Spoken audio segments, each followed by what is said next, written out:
NSTAR work soon to begin in Barnstable. Next steps for the Renewable Energy Commission. Hyannis residents have a chance to meet and greet with their town councilors, and efforts to build a playground at the 405 school underway. All on this episode of Barnstable Today. It's Monday, September 17th, 2012. I'm Sarah Colvin.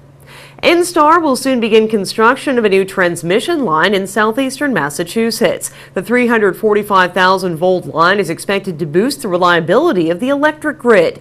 Work will begin in Carver and end in West Barnstable. NSTAR is planning an overhaul of its transmission station on Oak Street. The project has a $106 million price tag. Officials say it will boost the economy by creating nearly 100 construction and utilities jobs. Details about the project, construction updates, and important information can be found online at a new website, nstartransmission.com. Tonight, the Renewable Energy Commission will meet to recap the September 6th presentation it made to Town Council regarding its recommendations for changes to the way in which Barnstable residents dispose of trash. Energy Coordinator Richard Ulrich joined us last week on Barnstable This Morning. He outlined the REC's recommendations. We really need to figure out a way to increase recycling and reduce our solid waste stream. And so the one strategy that seemed the most effective, and we looked all across Massachusetts, all across the country at what other cities and towns were doing, and the concept of pay-as-you-throw became really the one strategy that was the most effective, the most equitable, and provided the most cost savings. The concept is fairly clear, actually. It's sort of like how we use electricity or how we use water. A customer pays for the amount of water or electricity they use, and in pay-as-you-throw, a customer or resident or household pays to dispose of their trash based on the amount of trash they produce. So if you recycle more, you'll pay less, and that's really the theme. It incentivizes people to recycle more. Ulrich further explains the plan's curbside pickup option. We, and I and the commission members, as a matter of fact, wanted to approach this in a way that was the most energy efficient option that we could come up with. And it was very, very clear that what made the most sense was to establish a town-wide curbside pickup program. Presently, as I said, 2/3 of our residents are having their trash picked up at the curbside at a cost of between $500 and $680. So they're paying already a substantial amount of money. We looked at all of the other cities and towns that do a curbside pay-as-you-throw program and found that the average cost per household is well under $300. It went from a low of about $130 to a high of $275.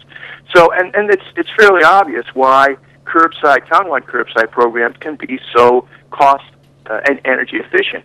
Right now, we've got a situation where we've got 7 separate private trash haulers traversing and crisscrossing each other back and forth across the town. Each hauler has customers in every sector of the town, and in a townwide curbside program, you'd have one or at least fewer trash haulers in a specific sector of the community. So you'd have incredibly efficient economies of scale, and it would allow the trash hauler, whomever it may be, to pick up people's trash in a much more efficient way. And with the inclusion of pay-as-you-throw, it would help increase recycling. The Renewable Energy Commission meets at 5:30 today in the Selectmen's Conference Room. A discussion about what the committee can do to better inform the public about pay-as-you-throw is also on the agenda for tonight's meeting. You can watch live on Channel 18 or on the website at town.barnstable.ma.us. This week, the Barnstable Housing Authority will make a presentation to the Barnstable Housing Committee. The committee meets Tuesday morning at 8 a.m. in the Selectmen's Conference Room. The group will also learn about an upcoming open meeting law training taking place on October 17th at Barnstable High School.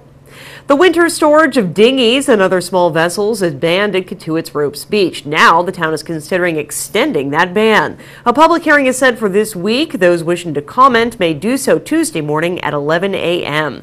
The town manager's public hearing will take place in the Selectmen's Conference Room at Town Hall. Anyone with questions can call the Marine and Environmental Affairs Division or the town manager's office. Well, Town Council meets this Thursday evening with only 4 items on the agenda. Councilors will discuss the appropriation of $135,000 to fund historic preservation of the Hyannis Public Library.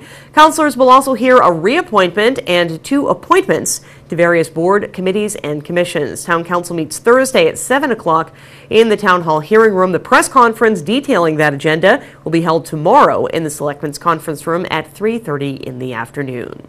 Well, students are settling in at the 4-5 school in Marston's Mills, which is now part of the Barnstable school system after operating as a charter school for more than a decade. Superintendent of Schools Dr. Mary Chikowski says there's a need for a playground at the school and tells us a student effort is underway to raise funds. For example, on Friday I was there. It was part of my school visits, and I was there for a good part of the day on Friday. And as I came in, I noticed that, children, 4th and 5th graders, were out on the pavement in front of the school, and they had cones there. And, it just reminded me of the fact that there is no playground there for children of that age.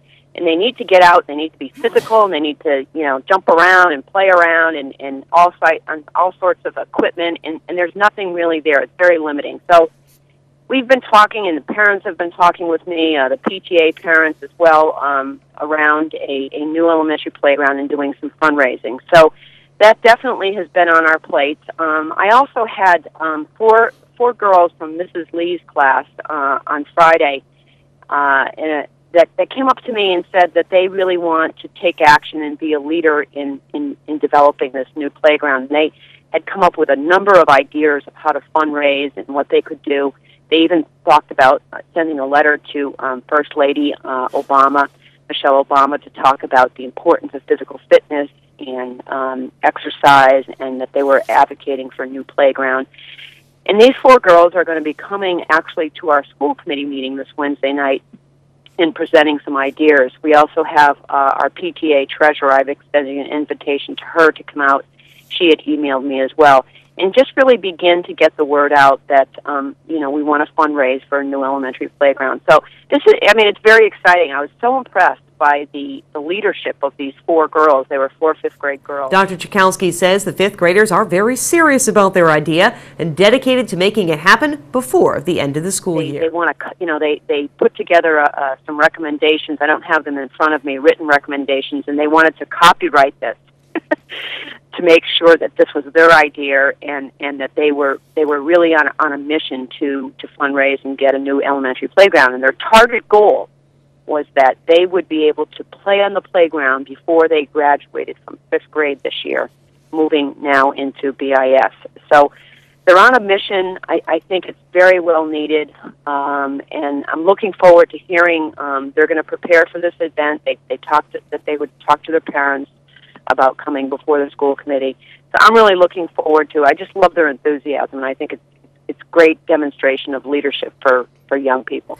The 5th graders will appear at this week's school committee meeting. A name for the 4-5 school will also be discussed when the school committee meets this Wednesday night. Dr. Chikowski says teachers gathered at Sandy Neck Beach on Friday to reveal their recommended names, but that information won't be made public until the school committee meeting. This was a contest that the school did, and they got about 90 entries from students, and this was all recommended by students. And then there was a committee of teachers that met and collected all the entries and putting forward a name. I don't want. I would certainly share it with you this morning, but I haven't shared it yet with the school committee. So I plan on doing that on Wednesday night, and then I probably feel once the school committee knows what the recommended name is. And speaking with Pat Murphy, our chair of the school committee, his points were, does the staff support it? Does the students support it? And does the parents support this new name? And if all that comes to play and comes to fruition, then I believe the school committee will approve their recommendation. The school committee will meet at Town Hall in the hearing room on Wednesday evening. That meeting begins at 7 o'clock. It will air live on Channel 18.